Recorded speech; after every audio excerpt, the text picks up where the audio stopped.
to fulfill your commitment na i-submit last Monday yung substitute bill. May we know the reason why? At ano po yung... Very simple. It just took longer than we had anticipated.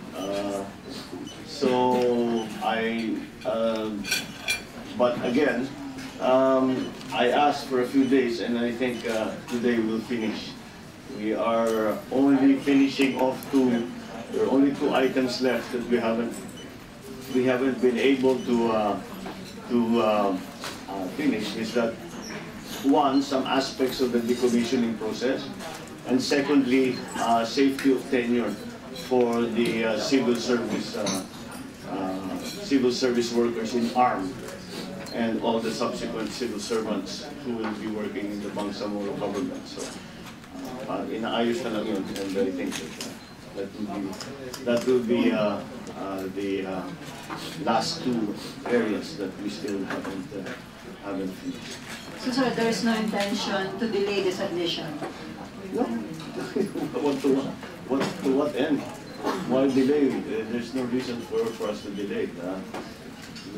But I am confident that that when people see the final version, they will understand why we have been very careful, and that we have tried to address every problem or shortcoming or lack of clarity that we encountered in the draft BBM. So, palagay ko sa pagka nakita na yung final version, maunawaan kung bakit kailangan talagang busisiin lahat bawat salita doon sa draft BBM. Sir, how many provisions yung in-amend doon from the original? There are 115 provisions. I think about, let me give a percentage, 80%? Yeah. 80%, sir? Yeah, kung minsan isang salita lang. When you say amend, it means any change. Kung minsan we move the comma, kung minsan we move the proviso from the beginning to the end. So that kind of thing. So, but there are certain areas, especially those that are talking about policy, that are talking about basic concepts of maintaining, for example, history and culture in the approach to certain aspects such as FDI, such as foreign loans, etc. Hindi na namin ginagawa yun.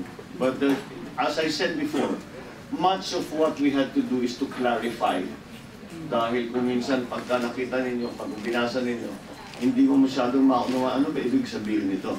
And so we have tried to clarify. That is why we have to change the version. Okay, Brian. Paano po makaka-po ito dun sa original na draft BBL ng Palasyo kung halos 80% binabago? Ganito na lang, hindi halos 80%, parang kinuha mo yung 80%, pinalitan mo ng bago. Ibig sabihin, 80% of the provisions have some kind of amendment to it. Some are major amendments, some are minor amendments. There are provisions where we've moved the comma. That is an amendment. There is a provision where we change the entire paragraph. So the 80 of the 115, I think it's 115 provisions, 80% had some amendment, small or big.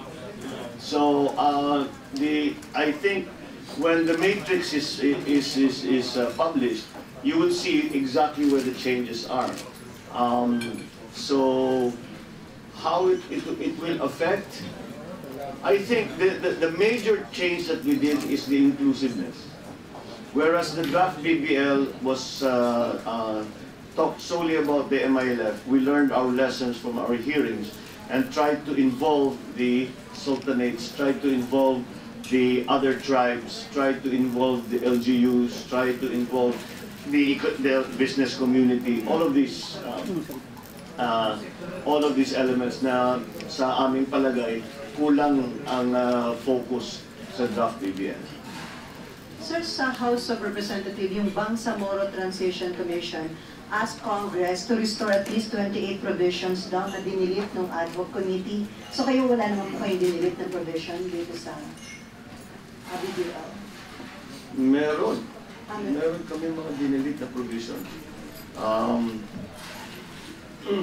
I think those provisions will be similar to those provisions that were deleted by the House. Dahil pareho naman ang thinking. But again, I have tried to, in a sense, isolate myself from all the other versions para hindi naman ma-influence, so we see it for what it is and judge it and change it and amend it for what it is and read it, objectively, without the influence of other versions coming into play. But as how we will, I will await. I'm sure pag na-release na yung draft namin, the Transition Commission or the Transition Authority will have also a comment. But we cannot be constrained by that. We will try to work with whatever it is that we have before us. So they are still pushing ng i-approve ng Congress yung original form. Malabo na po yung mangyari yun, sir. Walang pag-asa yun. In the original form, the draft bill will not pass the House. It will not pass the Senate. That I can tell them categorically. That is from talking to my friends in the House, talking to the leadership of the House, and listening to the statements of the Speaker. That is clear. And the same thing here in the Senate. In draft bill, hindi talaga papasa dito yan. If we force a vote today, or rather on next session day, it will, on the draft BBL, as originally conceived and written, it will fail. It will not be passed. So the best next step is to find a version that will pass. And the only way to do that, at least I know in the Senate, is to make sure all the other senators are involved in the actual writing of the Senate version. Okay, Ryan. Sir, you said it's the amended version is more inclusive of other stakeholders. Can you be more specific, sir? In what particular provisions did you include? For example, in the Transition Authority, the BTA, the Bangsamoro Transition Authority. In its original conception, it was all MILF. And what came out in the hearings was that if the Transition Authority, but the BTA is completely MILF, then it will be overly favorable and not fair, because they will overly favor the MILF when it comes to the election. So what we have tried to do is to make the membership of the BTA more inclusive. And in that we have tried to include, as I said, all the other stakeholders that we had identified during the hearings. Now it's still going to be led by the MILF, because you have to understand, you must accept the idea that the peace agreement was written by the Philippine government and the MILF, so they would take the lead. But however, it is more open in the sense that we have made it easier for other sectors, other groups to have representatives in the transition in the BTA. Secondly, even in the Parliament, we have given seats, reserved seats for certain sectors like IPs, women, youth, sultanates. The Council of Elders also is more inclusive. So we're just giving everybody a role to play. Those people, those groups that in my judgment are necessary to the peace process.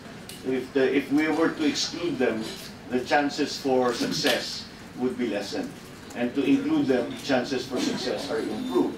So to make it to give it as good a chance of success as we can, we must include them. Man. Sir, yung opt-in provision, tama ba? Deleted rin po yan sa version. We have an opt-in provision, but that is only in the first election.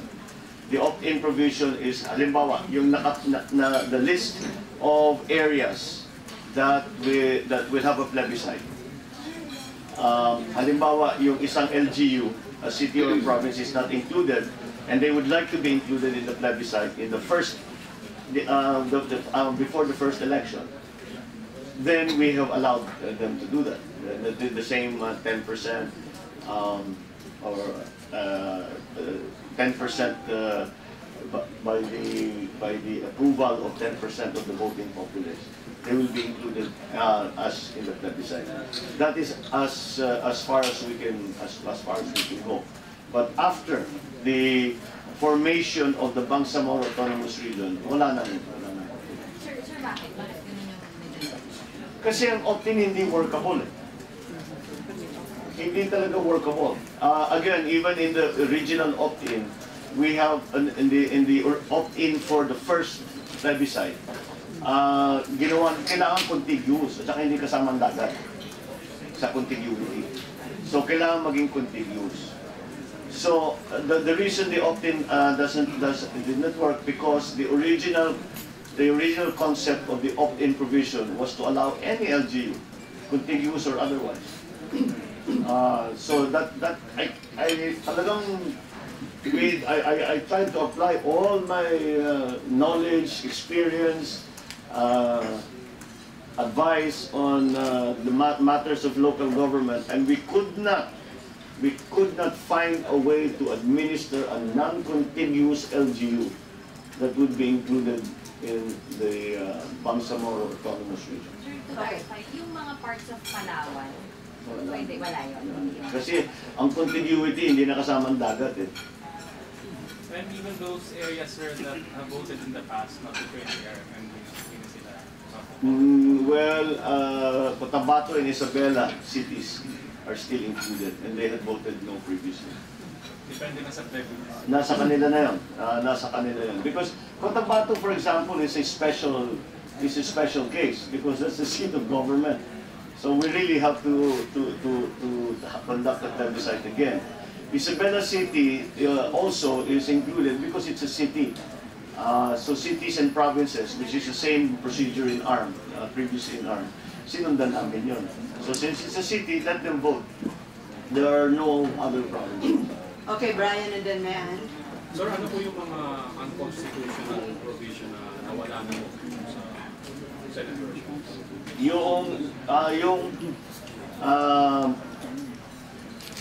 Creating yung Bangsamoro COMELEC, creating the Bangsamoro COA, creating the Bangsamoro CSC. Also, the Ombudsman's Office and the Human Rights Commission on Human Rights. So kung what we tried to do was to align it as close as we could to the situation in a standard LGU in a province. Kung halimbawa, lahat ng COMELEC, for example, has a regional office. So ginaya namin yung regional office. Of course, again, we always use, because this is not an ordinary region, this is an autonomous region, enhance ang kanilang duties and functions. And of course, the coordination with the Parliament, the Chief Minister, is also strengthened. Okay, Mayan and then Jan. Sir, yung sa police, paano po na-resolve yun? Kasi di ba yun yung malabong usapan? Ginawa namin police, normal na police. When sir, kayo na lang kukunin yung command sa Chief Minister o di ba yun yung argument? Kung ano ang sitwasyon sa probinsya, ganun din ang sitwasyon sa Bangsamoro. Basta't walang kaibahan ang pulis sa Bangsamoro Autonomous Region sa pulis sa ibang lugar. Walang kaibahan doon sa aming version of it. Okay, Jan. So yung sa revenue sharing, yun din yung isa sa mga pinaka-pinaka. Isa pa yun na naging mahirap because yung revenue sharing, yung amounts, hindi na namin masyadong ginalaw. Dahil sa palagay ko, yung mga kalkulasyon kung gaano kalaki ang magiging block grant, gaano kalaki ang... Kasi ang daming account eh. Hindi lang isa, hindi lang block grant. Meron pang 17 billion for Special Development Fund, meron pang mga normalization fund. So lahat ito kailangan tignan ng mabuti. And I think I will try to get the idea of the other senator. Kung bababaan, lalakihan, liliit. Basta ang guiding principle namin in terms of share in national wealth, share in collection, kung ano yung nasa ARM, hindi namin babawasan. Maaring taasan pa nga. But I think it is the question hindi naman masyado dun sa amount kung hindi yung checks and balances. Yun ang talagang trinabaho namin, was the checks and balances. Na maging transparent, maging accountable, that it will be audited according to general accepted auditing principles. In other words, we use the same rules for Bangsamoro Autonomous Region that we use for all the other local governments and, for that matter, the national government. Sir, considering yung version ng BBL na isasubmit on Monday, kumpara dun sa House version, ano yung nakikita niyong scenario pagdating sa BICAM? Marami bang disagreeing provision? O sobrang bang magkaiba yung Hindi. House? Actually, hindi sobrang magkaiba. Because in anticipation na magkakaroon nga naman, alam naman natin, magkakaroon ng BICAM, in anticipation of that, hanggat maaari, kung more or less yung prinsipyo, yung ideya behind the provision, pareho yung House of Representatives. Kung minsan, ina-adapt na namin yung language. Ina-adapt na namin yung ibang language sa House. Para pagdating sa BICAM, hindi na kailangan mapagbatihan pa. So that is trying to make the process a little smoother. Okay, Jan? Sir, since medyo matagal yung pag-consider niyo dun sa mga input ng ibang senators, do you foresee na maikli na lang yung interpellation period dito sa Senate? No, we haven't. No. When I say that I'm getting the inputs from the senators, I expect to do that during the floor debates. Oh, kasi ang sabi nila sa akin, that we were during the caucus last Monday, we were talking about how we were going to handle it. Ang sinasabi ko, ibibigay ko sa inyo yung proposed amendments ko. So with the BBL, the citizen proposal, and the consensus was that no, give us already the clean version. Lahat ng bigyan nyo, give us a version of, give us a version of the BBL with all the amendments already written in, and yun ang pagdebatehan natin, and that's what we're going to do. So sir, walang sinet na deadline sa period of interpellation? Ay, hindi mo pwedeng lagyan ng deadline niya. So, because if a senator wishes to interpolate and they are not finished, then they have to be allowed to finish. So, pero may target kayo to finish wala din? Sa floor? Wala, mahirap mag-target, wala tayong control dyan ayun na nga, ang mangyayari dyan, papakita ko yung version na sinulat ko, tapos, they will interpolate me on certain aspects of it to try and explain why did you do this, why did you do that. Then, as you know, it will be the period of amendment. So, it's just impossible. Parang if you ask me my best estimate, hindi ako makakapagbigay ng best estimate. It could take 1 week, it could take 2 months, I don't know. It could go anyway. So there's no assurance na it will be approved before October, before the filing of certificate of That's not up to me. I can't make any such assurances. It's not that those kinds of assurances are not for me to make. You have to talk to all of the senators and say, sige, nakaka-assure ba kayo na hindi natin patatagalin ito ng 1 buwan, ng 2 buwan, whatever. I cannot do that myself. Okay, Laila. Meron na kayong contingency plan in case hindi matapos yung BBL deliberations during this last session? That is not a problem. Kung hindi matapos, then we'll take it up to the next step. I don't see why there has to be a contingency plan. It doesn't become an emergency because hindi natapos. The world does not end on May 9th. So yung nagawa nyo na, will you turn it over to someone in the Senate who could, keep it and turn it over to the next chair? If it's not finished, we will continue it in the next Congress. Sorry, it will have to be refined in the next Congress. So back to square one. Well, we have a rule now, a new rule that was adopted, I think, last Congress, that we can take note of the findings in previous hearings on the same subject. Kaya hindi na kailangan ulitin. And precisely because kanang nangyayari, hindi natatapos, magte-third reading na, hindi natapos, pagdating ng susunod na Congress, balik na naman kayo, mag-hearing naman ulit kayo. Which everyone recognizes is not necessary. So you can take note of the findings, of the transcript, of all that happened on the same subject, as long as it is clear that it is the same bill that has been refiled dahil hindi na tapos. Okay, Ryan. Pero sir, di ba isa ito sa priorities ng administration maging sa Senate na nabanggit pa nga sa SONA? The Senate as preference. Not really, because we have been doing this as we have been going to the legislative process as expeditiously as possible. Pag you say you put more pressure, if we can make it faster, we cannot make it faster. I cannot see how to make it faster. So There's no way that you can put as much pressure as you want. It will still take as long as it will take. Besides, guys, nandun na tayo. It's finished today. We will clean it up today. And we will start printing copies tomorrow. And we will give it on Monday. So, it's... So walang commitment na bago matapos yung term na akin administration, it will be approved. Again, I cannot make that commitment. The at play here, pagka lumabas na sa committee ko, it's out of my control. It is up to the Senate, it's up to the House, it's up to the BICAM. Wala na, hindi ko na pwedeng sabihin na, oh, tapusin natin on Tuesday, tapusin natin on Thursday.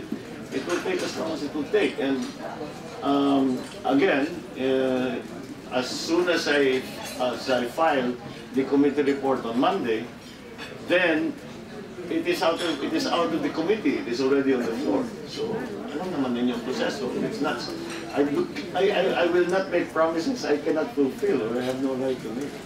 Myla. Tina? Myla. Myla, Tina. Ngayon pa kayo nahiya?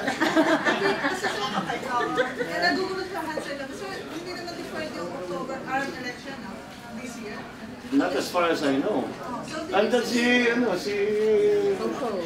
nandun sila ngayon sa, sumilip ako sa session nun. In the absence of this, ibig sabihin, tuloy yung election. So, Ganun talaga. Kung kasi ang deadline is in October, kung wala pang Bangsamoro basic law, magfa-file ang assembly to run again for the armed assembly. Because the Bangsamoro government doesn't exist. The only thing that exists, the autonomous region that exists in Muslim Mindanao is armed. So, they will have to file again as armed or whatever. But that will be the only existing assembly in the Muslim autonomous region. Tapos, pag napasa yung sir, after nag-elect na sila doon, so, okay naman na yung BBL, so, paano yung mga existing positions na yun? Dissolve to give way for this BBL? We just finished that yesterday. That they can sit on the transition commission, transition authority. So pag halimbawa whatever time na matapos, may umuupo na assembly members ng ARM. Tapos napasa na, naging batas na yung BBL. Ang mangyayari, abolish ng ARM. The Bangsamoro government will then sit in the form of the transition authority. Sinama na namin sa transition authority ang mga elected assemblyman. So that's the parang yung phase out ng ARM para hindi naman masyadong sudden na basta from zero, may turnover ng content. There's no need to repeat it. Automatic na yun with the passage of the bill. Oh, that's the first action of the bill of law. Will be to abolish the first action that once BBL becomes law is to abolish the ARM and all its offices. So maraming madi-display, sir, or... Lahat. lahat madidisplace. Pero walang plano for... Yun ang ginagawa namin. Kaya ngayon nabanggit ko kanina, ang tinatapos namin, dalawang item nga, isa doon nga, yung security of tenure ng mga civil servants, kung anong mangyayari sa kanila. Sa ilang civil servants po Madidisplace. The ARM has, I think the count is 26,000 civil servants, karamihan teacher.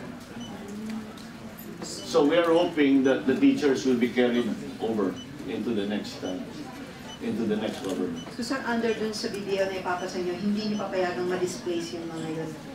Wala tayong magagawa because if they abolish the offices, and they will abolish the offices of ARM, wala nang item yung mga civil servants. Kahit papaano, tanggal sila sa trabaho. But we want to make sure that they will have all the guarantees that the Civil Service Code grants them, that they will enjoy all those guarantees. Most importantly is the security of tenure. So that, and also the length of service. Yun ang pinoproblema namin, paano to preserve the length of service. Dahil kung talagang magkaka-early retirement sila, ang kalkulasyon ng kanilang pension is from the length of service.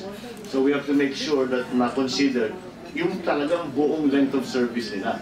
Hindi lamang yung the time they were under ARM or the time that they were under Bangsamoro government. Okay, Tina, and then Ryan.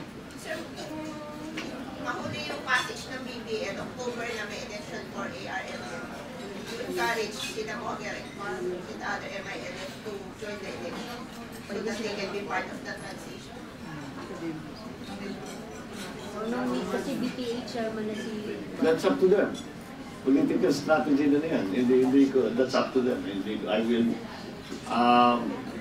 I suppose, yes, they will, so that they have members, they have elected members in the transition BTA. But yung BTA is already in the law, nakalagay na because nga, the agreement is between the Republic of the Philippines and the MILF. The MILF has to take the lead. Binuksan lang namin ng konti para yung mga ibang sektor pwedeng pumasok. So yung kung appointed na rin yung Masikbal ngayon, ano mangyayari sa transition commission? Ano mangyayari? Pwede siya i-appoint ulit sa Transition Authority. Appointed. Hindi na niya kailangan tumakbo. Oo. Kasi meron pang of the Transition Authority, karamihan appointed pa rin by the President. So I'm sure, pwede siya, kung gusto niya magpa-appoint siya doon, at saka yung kung sino yung gusto nila ipasok, ibigay nila yung listahan sa Pangulo, siyang bahala mo mag-appoint. But again, that process is now open, not only to the MILF.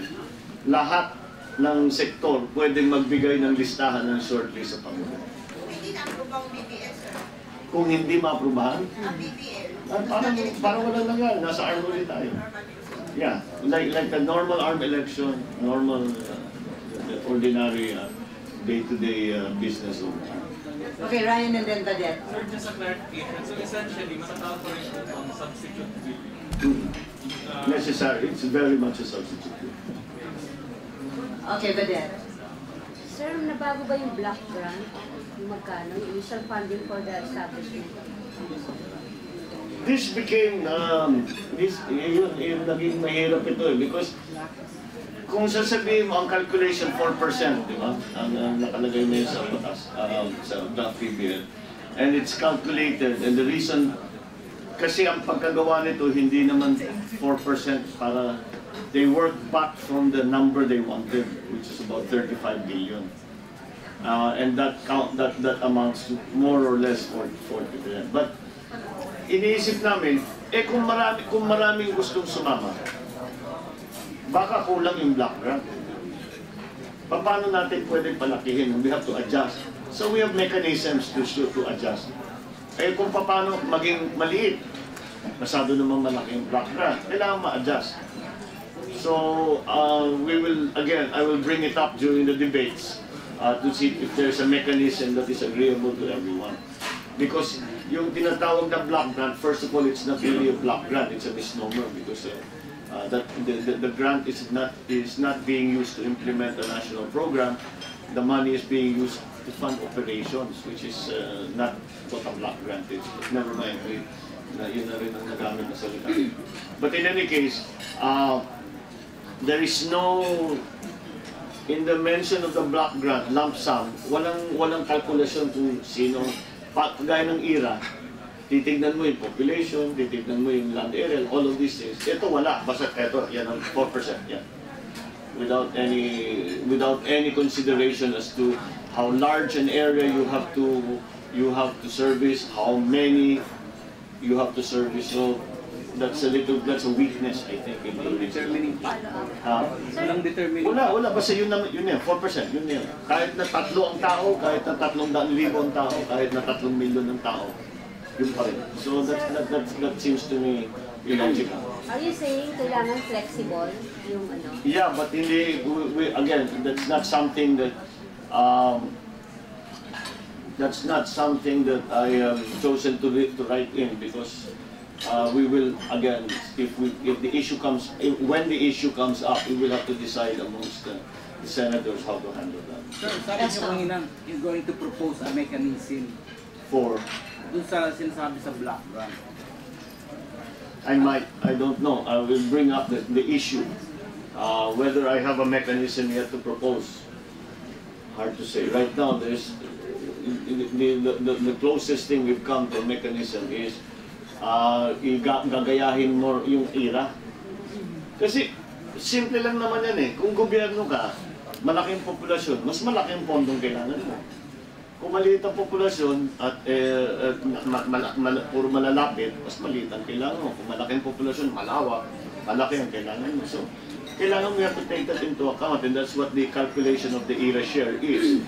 Trying to take into account those other elements, kasi iba-iba naman ang LGU. So, aside pa ito sa IRA na ibibigay sa kanila? Aside pa ito sa IRA na ibibigay. Okay, last question about BBL. So ito kasi isa sa mga legacy na gustong iwan ng Aquino administration.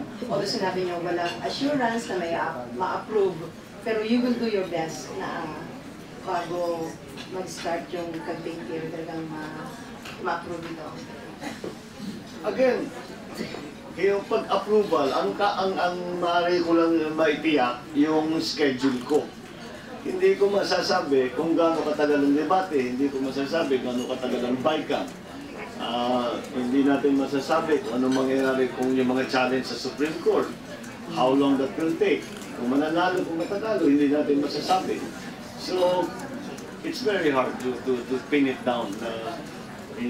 As I said, ang maipapangako ko, natitiyak ko, nasasabihin ko, for sure, categorically, on Monday, the committee report will be filed.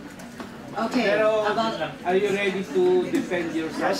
Yes, sure. Okay. Kasi after Monday, i-sponsorin ko na eh. So pag-sponsor, siguro give the senators a few days to study, tapos tatayo na akong interpolate na sila. Okay, sir, about politics. About politics.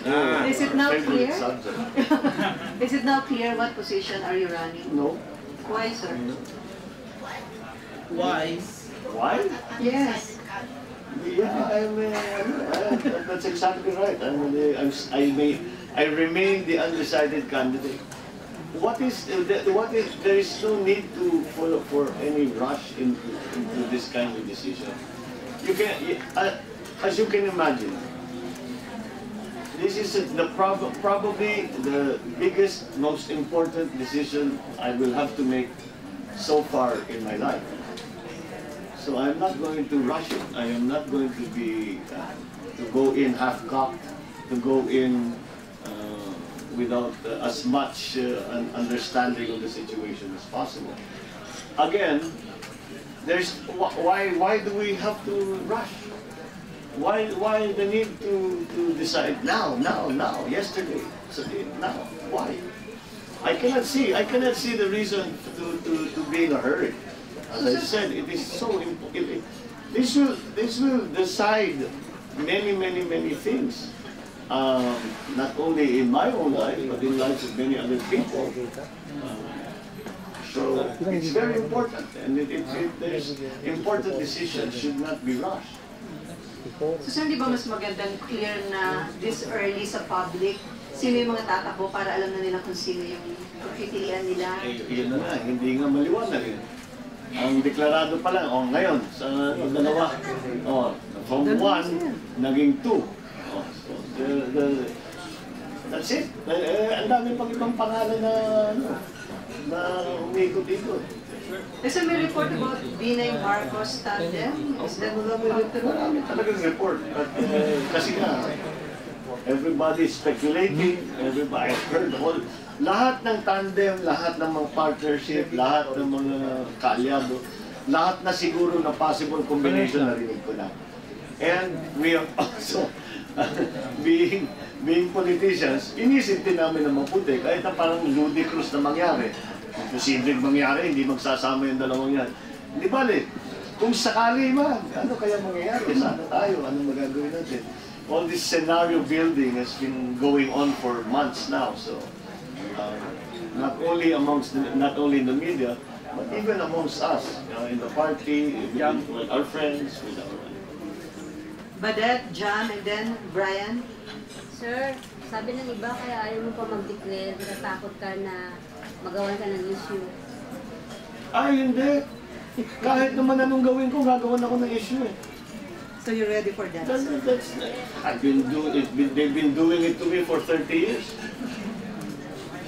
That's nothing new. Kung matatakot ako, takot akong gagawin ng issue, umalis na ako sa politika. Kasi kahit anong gagawin mo, kahit sinong politiko ka, kahit mabait ka, kahit salbahe ka, kahit na anong, gagawin ka ng issue eh. So that's part of the job. So no, that's not something that is a factor. Parang sa akin, given yan eh. Basta't meron ka, kahit na tumakbo ka senador, meron pa rin lalakan sa'yo, papati ko sa'yo. Okay, Jan. Sir, mga 2 weeks ago, you said you and BBB na have not talked about the elections. May update na ba? About the elections? May update na ba? We haven't talked about that specifically, but we are in constant touch with him, his people. You have to remember, his SecGen is my cousin. So, si Kong Toby is married to my pinsang buo. So, madalas kami mag-usap about anything and everything. He's very prominent in the political activities of Puna. Sir, pinaabot ba sa inyo itong B na may offer for you to become BBB next? Well, again, we have been scenario building for many months now. Ano kaya kung kayo magsama? Ano kaya kung si ganito magsama? So in that sense, yes, napag-usapan namin, but very much in that process of, I suppose you can call it speculating. Pero sa inyong assessment, magandang tandem ba yun? B9 Marcos? Well, it's another possibility. How it will play out, hirap basahin. Mahirap basahin. I know there are people running surveys, yung numero ng iba't ibang kombinasyon. Kung si ganito at saka si ganito, popular ba yan? Kung itong dalawa magsama, popular ba yan? So I've seen some of them, but it's very hard to read. Mahirap. Ang madali lang malaman kung ano yung sarili mo. That it gets complicated and hindi na basahin. Okay, Ryan and then Mayan. Brian, Mayan and then Ryan. Sir, yung pong Binay Marcos tandem, viable po ba yun sa Pilipinas? Of course it's viable. Bakit hindi? Lahat naman yan viable. Lahat naman yan. They're all, as I said, lahat yan possibilities. Kaya nga pinag-uusapan, kaya nga pinag-iisipan dahil maaaring mangyari. Thank you, ma'am. But, sir, ano yung specifically na pag-usapan dun sa... We talk in general about the political office. What do you think is happening? Kaya naman lagi, pagka nakikita yung mga, ano sa palagay mo? Ano nangyayari? Maganda ba yung kay ganito? Maganda ba yung kay ganyan? Tatamaan si ganito? Anong epekto niya? Sir, yung specifically sa inyo, sir, ay BBB na yung sa inyo. Ano na yung specifics na napag-usapan? We talk, again, in general.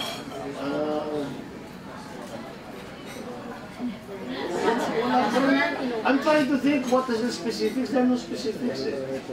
We keep talking about this, not specific to me.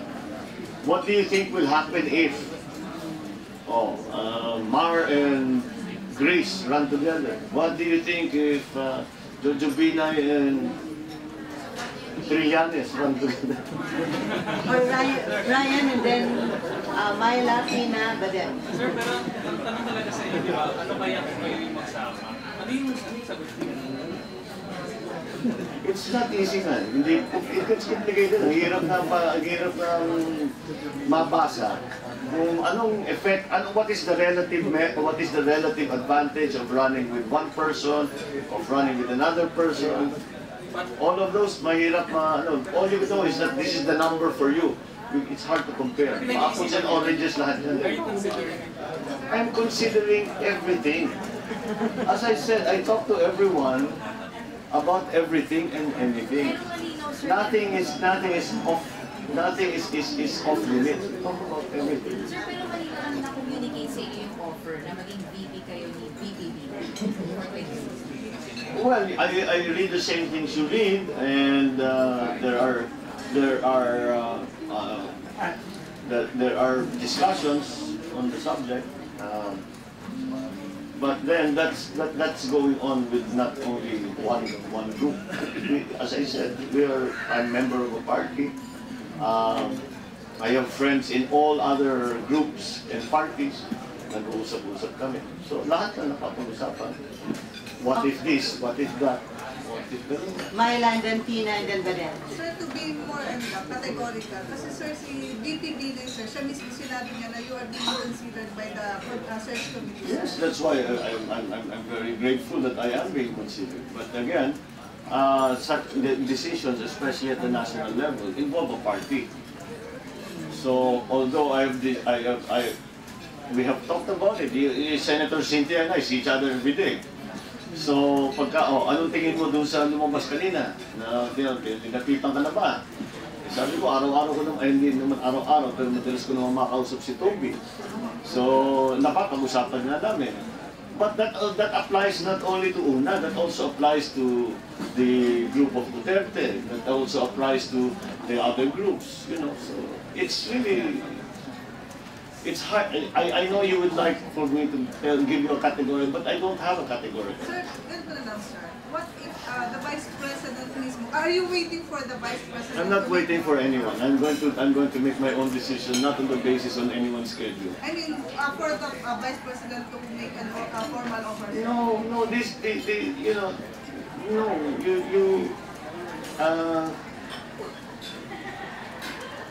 you don't. That's not the way you see what can be done, and you see what is the best, or you see what. The problem is we don't know yet what's the best. Hindi mo malaman, ito yung pinakamaganda para sa atin. This is the best thing for me, Marcos, to do. Or this is the best thing for us, Nacionalista, to do. Or for that matter, KPL. Or for that matter, all the other groups. Hindi ka maliwanag eh. That's what's keeping everybody uncertain. Pero hindi ba sir, mas malinaw, mas madaling mag-isip, mas malinaw kung ano yung pinag-isipan. Like may talagang malinaw na offer. Like yung may Senator Grace po sir, ngayon, very clear na may formal offer from Secretary Mar. So mas malinaw sa kanyang mag-isip.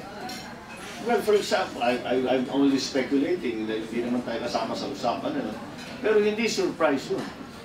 Yung public offer made by SecMar to Senator Grace. I'm sure privately nasabi na yun many times. So that doesn't really help clarify the situation. It just now becomes public, but that doesn't really change the dynamics of it. Tina. Sir, ito mas maliwanag. Sabi ni...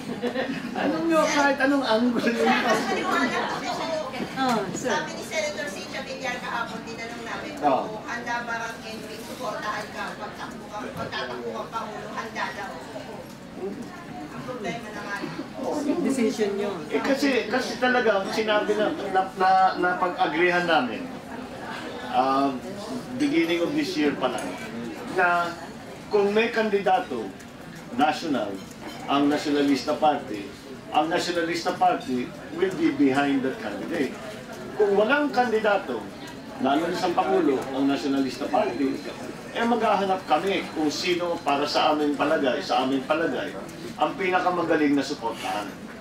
So the point is, how do you decide ano magiging involvement ninyo sa 2000 sa May elections?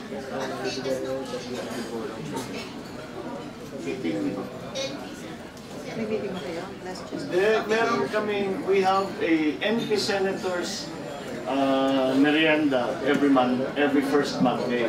So we had, pero of course we talked about all of this.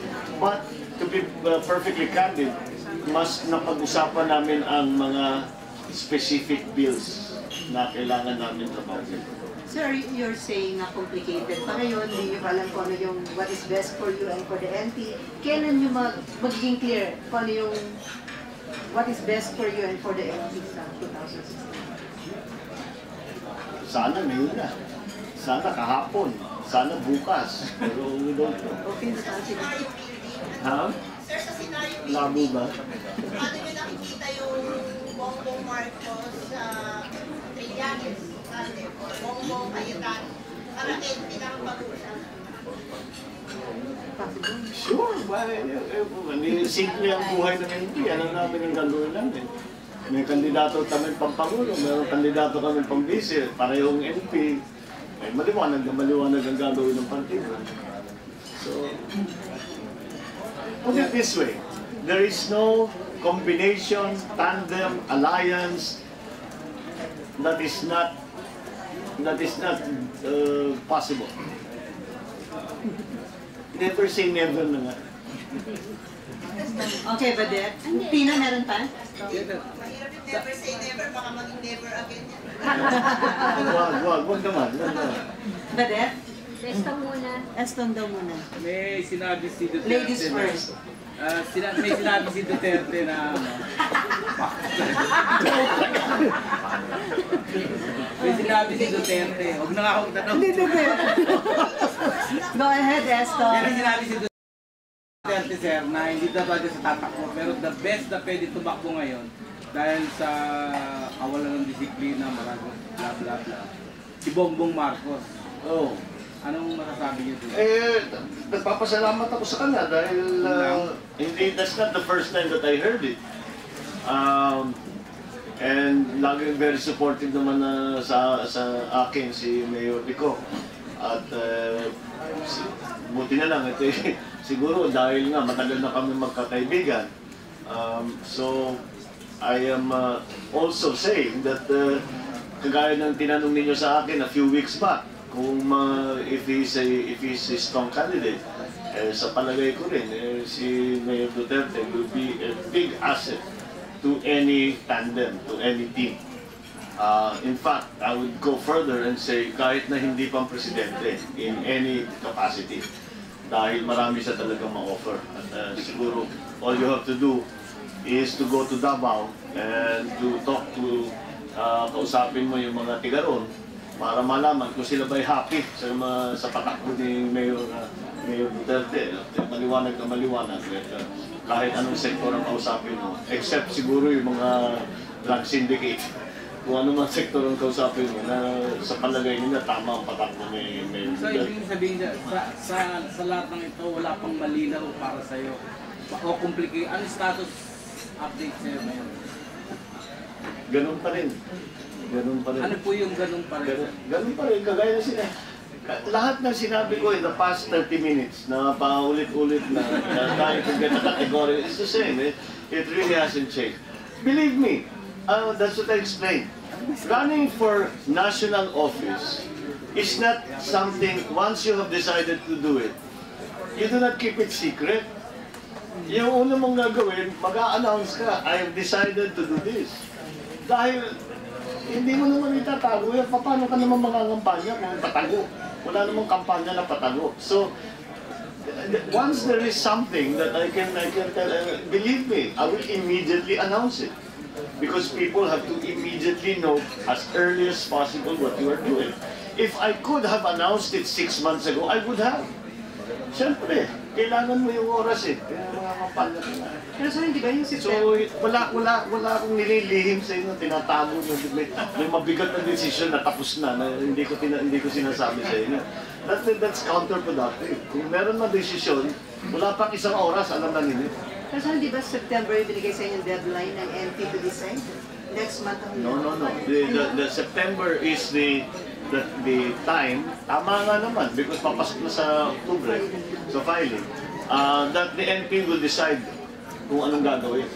Now, that means also, yung mga potential candidates, dapat more or less makapagsabi, tatakbo ka ba o hindi, para makapag-decision ng NP. So yes, I suppose it is because it's the NP, they have to decide, so those members will also have to decide. Okay, Jam and then Nan. Sir, pero yung Pilipinay Marcos tandem, how big a factor is the NP decision? Kasi right now, allied sila with the Aquino administration. Mukha namang hindi naman sila mag-jump agad dun sa opposition. I think in terms of the alliances and the coalitions, they were, to begin with, very loose, informal. Although it was announced, on the ground, medyo informal ang mga coalitions na yan. That's the nicest way I can put it. So, those are, although those are of course factors, again, we are open in the party. We are open to what we feel, of course, as a party, you decide what is best for your party, what is best for your members. You know, as a party, kailangan mo rin isipin yung mga local candidates mo. Kailangan mo rin isipin kung anong gagawin ng mga inyong gobernador, yung city mayor, mga municipal mayor, yung nakaupo, yung gusto tumakbo. All of that, you have to consider in that large context, hindi yung isang tao naman. So, again, all of that. What if the moment it is clear what the party should do, because it is what is best for our members, all candidates, not only those who might run for president, vice president, for the Senate, but also for our local candidates, then we will do that. So, sir, possible pa ang NP na alliance despite Senator Trillanes and Senator Adam? I think you should ask the vice president. Hindi siguro sa akin yan. That would seem to be a obstacle. Dahil ang nag-imbestiga sa kanya sa Blue River are the two NP stalwarts. And even Senator Coco is also close. His group is also close to the NP. Man. Kaya nga komplikado. Sorry. Man. Sabi ni Papa strategies na parang nahihirapan makahanap ng alliance si PBBM. Kasi nandun yung fear na madadamay sila sa pag-draft. You also consider that since nakapag-usapan na risky makipag-tandem with Meron sigurong ganun. Kasi nakita naman natin, hindi spekulasyon yan. Ginawa talaga nila sa kanya. So baka kung meron siyang makuha kasama. I don't think that that's the fear. As I said kanina, lahat naman kami, handa naman kami na alam naman namin kahit na anong papasukan mo, merong magbabatikos, merong mag-imbestiga, merong gagawa ng issue. So whatever you do, that's going to happen. So I don't think that that's a factor. I think it's really, again, people trying to assess really what's the best scenario for themselves and their party. At least in my case, that's the situation. So yung administration, active yung pagdidulo kay Senator Facebook. Yung NP, are you actively also I don't know kung masasabi mong nanliligaw, pero nakikipag-usap kami sa lahat. Nakikipag-usap kami sa lahat. Kilala niyo naman si Senator Manny. Senator Manny is very, shall we say, straightforward kind of person to deal with. Hindi naman siya nagtatago, hindi naman siya conspiratorial, hindi siya ganun. Hindi ganun ang ugali niya. He's a very open person. And that's the way we conduct our business, very open, and we talk to everyone. Kahit na sino man gusto makipag-meeting, pupuntahan namin yung meeting. Wala kami sasabihin, ayaw namin makapag-usap sa inyo. Lahat kinakausap namin. Nakikinig kami at sinasabi namin kung ano yung aming pananaw. That's, we are not insular in any sense. Okay. Any other question? So, do you support the call of Congressman Pagdilang for Secretary Rojas and Secretary De Lima to bring closure dun sa mga Sapano before leaving the town? I should hope so. I would really hope so. It is, although I will repeat it, I will say it again. At nung kausap namin ng mga pamilya, hindi ni minsan wala akong narinig na humihingi ng pondo, ng benepisyo, ng scholarship. Wala silang hinihinging ganun at lagi lamang ang salitang naririnig namin ay kakaronan. At sa palagay ko, kung tatanungin natin ang ating mga survivor ng Sub 44, ay we have not, justice has not yet been given them. And that is their opinion. And I know that for a fact kasi sinasabi sa akin. So, we do not have closure yet on the Mama Sapano incident. Not only on the command structure, not only on the weaknesses in coordination, not only in who has the command responsibility, but also the role of the combatants sa 44 and of course the MILF. At hanggang ngayon ay pinagtatakpan ng gobyerno ang involvement ng MILF. Kung maalala natin, malaking announcement noon na sinabi natapos na ang investigation ng NBI, sinabi ni Secretary De Lima, we will charge up to 90 people with murder all the way. Diba sabi niya? Ano nangyari doon? So the only conclusion we have, pinagtatakpan ng yun. Okay, Mylan. Naka-peace sign sir ako ha. Hindi lang kapatid ako sir. Senator po. Hindi naman lang ba ipagtatanggol sa citizenship issue.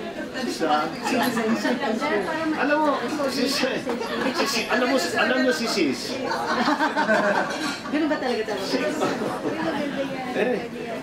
She can take care of herself.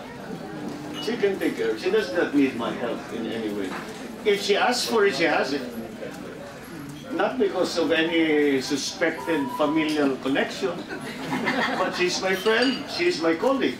Kung humingi siya ng tulong sa akin, tutulungan ko siya. Asahan niya yun. Malapit ako sa pamilya niya. Kung si Manay Su, lumapit sa akin, sabihin, tutulungan mo naman si Riz, paano ko namang hihindihan yun?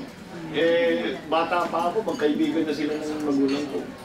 So of course I will help her in any way that she needs. But I don't think she needs my help. She's doing very well. Kayang-kaya niya sumagot kung ano yung mga ano man ang ina-allege, kung ano man yung mga kasong pipilahan. Pero given sir, naka 3 years na siya sir. Yun na. Ano ba yung, ano lang, yung mga batas lang sir?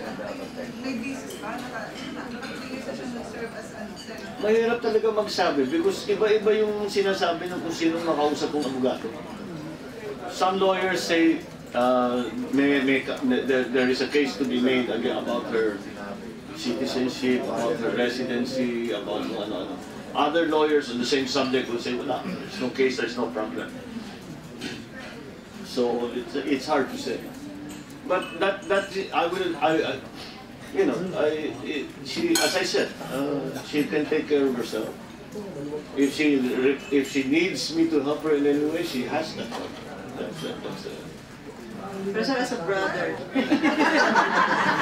what can you advise to her considering na bukod doon sa citizenship, may allegation na lasinggera? May allegation na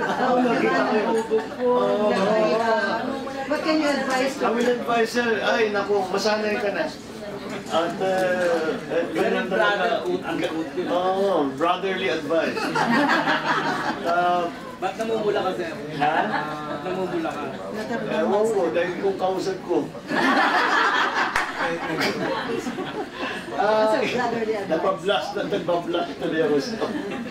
No, as matter of advice, ay naku, masanay ka na. 3 taon ka pa lang sa national politics. Ganyan talaga, ngayon, nailagay ka na ngayon sa presidential board, mas lalo magiging matindi ang pagbabato sa iyo ng kung ano-ano. But again, sa pagkakilala ko sa kanya, the 3 years that we have worked together, that I've spoken to her, that I've known her, she's much tougher than she looks. And I think she can, kaya na lahat ito, and I think she will come out at the other end with her dignity intact. Before ba naging senador siya, hindi kayo nagkakakilala, nagkakasama? Hindi kayo nag-relate kayo? Wala. Kahit magkapatid. Nakilala ko lang siya dito sa Senado.